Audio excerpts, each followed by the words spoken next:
Shalom Bapak Ibu Saudara sekalian yang kasih Tuhan Yesus. Jumpa kembali dengan saya dalam Pastor Message hari ini. Dan saya bersuka cita dan saya yakin Bapak Ibu Saudara selalu ada dalam perlindungan Tuhan yang sempurna. Izinkan saya hari ini berbagi kepada saudara tentang syarat penyembahan atau syarat persembahan.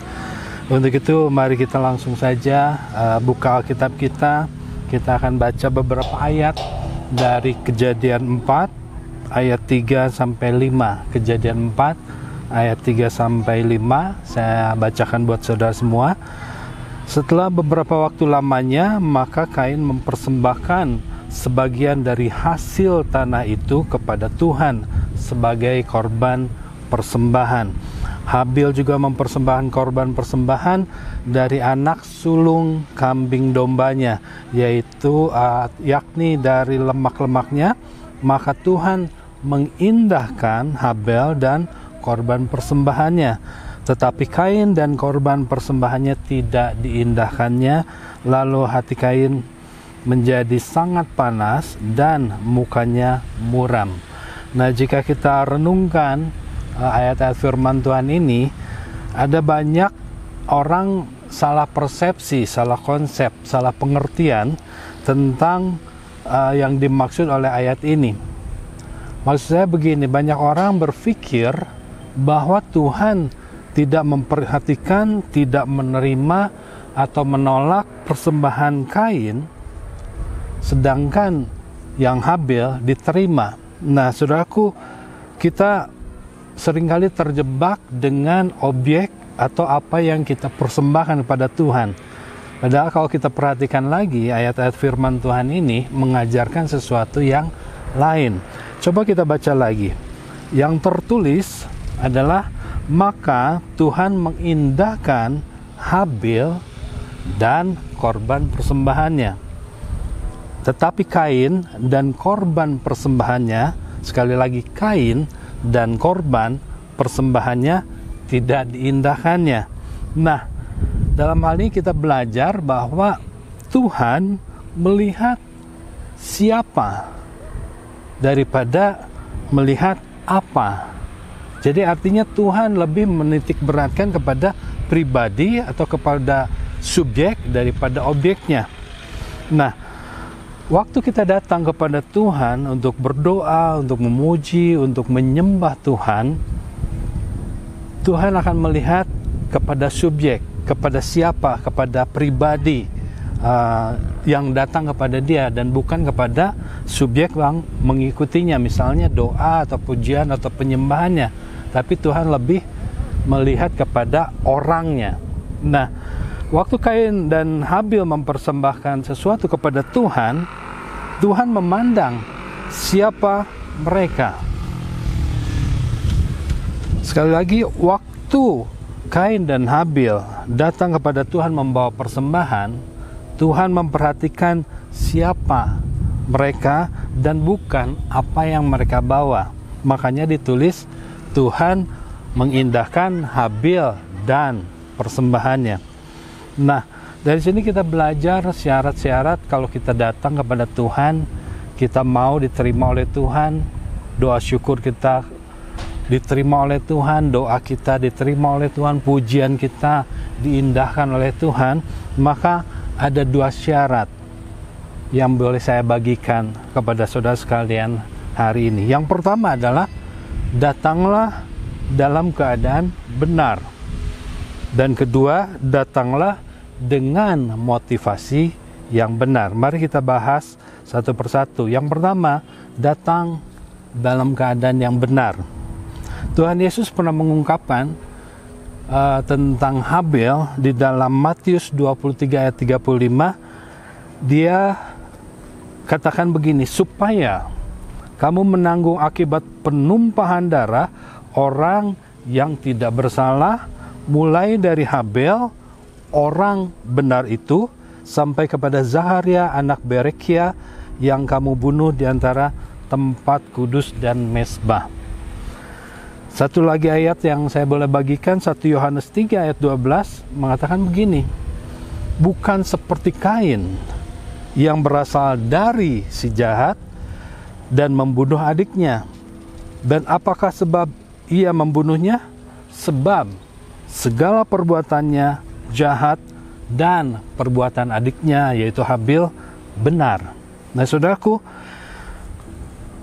saya mau ajarkan, bagikan kepada saudara, jika kita ingin datang kepada Tuhan, kita mau berdoa, kita mau memuji, kita mau menyembah, kita tentu saja ingin Tuhan menerima doa kita, kita ingin Tuhan berkenan kepada puji-pujian kita, kita ingin Tuhan disenangkan lewat penyembahan kita. Nah, maka jika itu yang saudara dan saya inginkan, kita harus pastikan ketika kita datang kepada Dia, kita ada atau kedapatan dalam keadaan yang benar di mata Tuhan.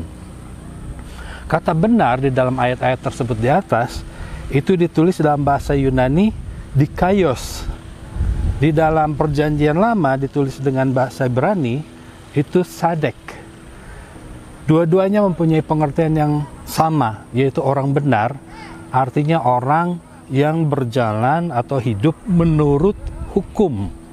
Nah, kalau saudara buka-buka YouTube, beberapa waktu yang lalu saya menyampaikan kepada saudara renungan tentang jadilah orang benar. Di sana saya sampaikan bagaimana atau apa atau seperti apa orang benar itu. Nah, saudara bisa cari YouTube-nya dan saudara bisa renungkan lagi. Jadi yang pertama, datanglah kepada Tuhan dan pastikan bahwa kita ada dalam keadaan benar. Dan yang kedua, kita harus datang kepada Tuhan dengan motivasi yang benar, motivasi yang baik. Nah, saudaraku, banyak orang datang pada Tuhan untuk berdoa, untuk memuji, untuk menyembah, tapi dalam keadaan yang ada dalam masalah yang besar, ada dalam beban yang berat. Mereka datang kepada Tuhan berdoa karena membutuhkan pertolongan atau membutuhkan sesuatu dari Tuhan. Ada juga yang datang karena ingin dilepaskan dari berbagai masalah, dari berbagai macam keterikatan, atau mendapatkan pertolongan yang dari Tuhan apapun caranya. Nah, orang yang datang demikian itu berorientasi kepada diri sendiri, bukan kepada Tuhan.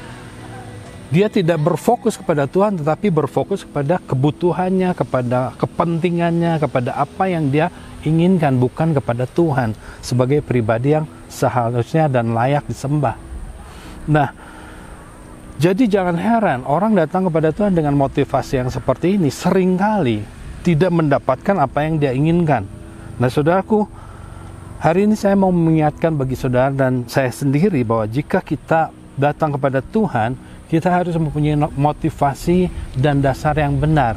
Dasar dan motivasi yang benar adalah kita datang menyembah, kita datang berdoa, kita datang memuji karena kita mengasihi Tuhan.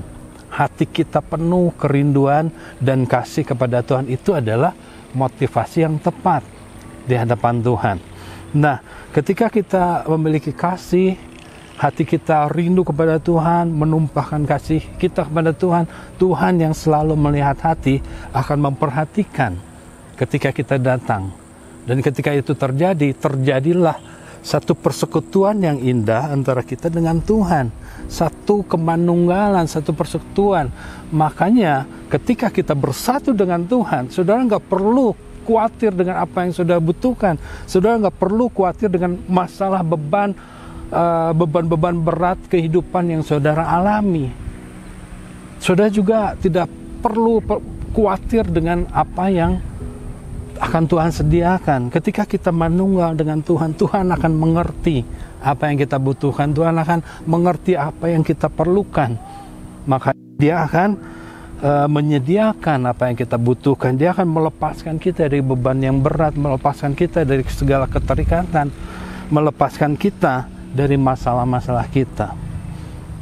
Bapak Ibu Saudara sekalian dikasih Tuhan, sekali lagi saya simpulkan bahwa ketika kita mau datang pada Tuhan, ada dua syarat yang harus kita penuhi. Yaitu pertama, kita harus dalam keadaan yang benar sebagai orang-orang yang setia kepada Tuhan, orang-orang yang taat hukum, orang-orang yang taat kepada firman Tuhan, selalu berjalan dalam kehendak Tuhan. Dan yang kedua, kita datang kepada Tuhan dalam motivasi yang benar, fokus kepada Tuhan, hati kita penuh kasih kepada Tuhan, maka Tuhan akan berikan apa yang kita butuhkan. Tuhan akan perhatikan, Tuhan akan hargai, Tuhan akan menerima persembahan kita kepada Dia. Itu saja yang bisa saya sampaikan. Mari kita berdoa bersama-sama. Tuhan Yesus, kami mengucap syukur untuk renungan hari ini yang mengingatkan kepada kami bahwa Engkau selalu melihat kepada hati, kepada pribadi, kepada subjek, siapa yang datang kepadamu, apa keadaannya. Untuk itu Tuhan, mari koreksi kami.